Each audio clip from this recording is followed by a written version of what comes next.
दूसरा मुद्दा जो सोनिया जी ने जिक्र किया है, किसान संगठनों के साथ सरकार की बातचीत हुई थी, आंदोलन था, आपको याद है, 3 काले कानून लाए गए थे, उस पर आंदोलन हुई, बाद में सरकार को मजबूरी से उन कानूनों को वापस लेना पड़ा, पर कुछ समझौता हुआ था, कुछ वादे किए गए थे एमएसपी को लेकर, खास तौर से कानूनी गारंटी एमएसपी को देने की बातचीत हुई थी और किसान संगठनों के अलग अलग मांगे भी थी।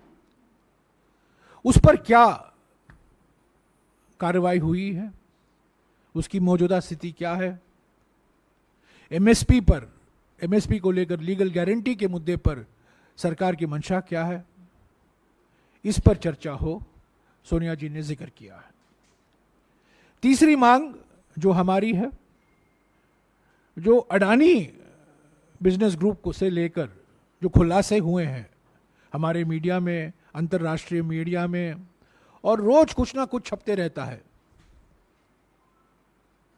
इस पर जांच हो रही है। एक विशेष समिति का गठन किया गया सुप्रीम कोर्ट के द्वारा, सेबी की जांच हो रही है, पर यह बिल्कुल साफ हो गया है कि बिना जेपीसी से इसका पूरा खुलासा नहीं हो सकता। जो तथ्य हैं, जो रिश्ते हैं अडानी के और मोदी सरकार के बीच में, और जो एकमात्र लाभार्थी हैं मोदी सरकार की आर्थिक नीतियों के, जो अडानी बिजनेस ग्रुप है, उसके जो खुलासे हुए हैं, उस पर जेपीसी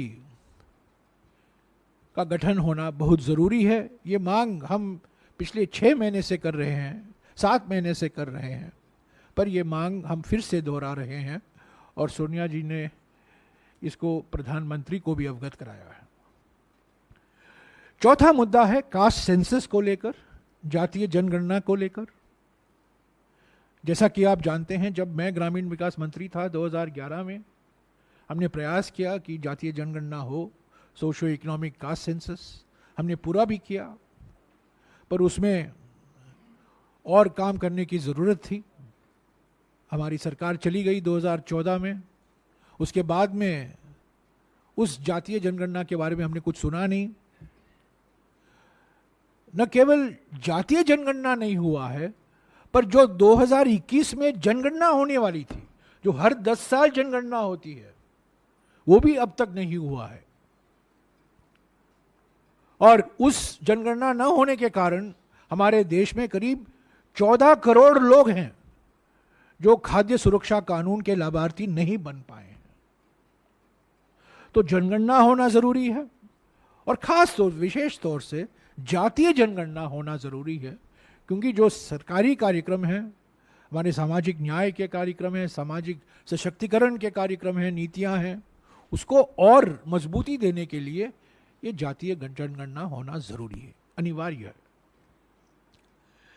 5वां मुद्दा है संघीय ढांचा पर जो आक्रमण हो रहा है। अलग अलग राज्यों में आप देख रहे हैं, तमिलनाडु में देखा है आपने, केरला में देखा है, कर्नाटक में हमारा अन्न भाग्य गारंटी को रोका गया था।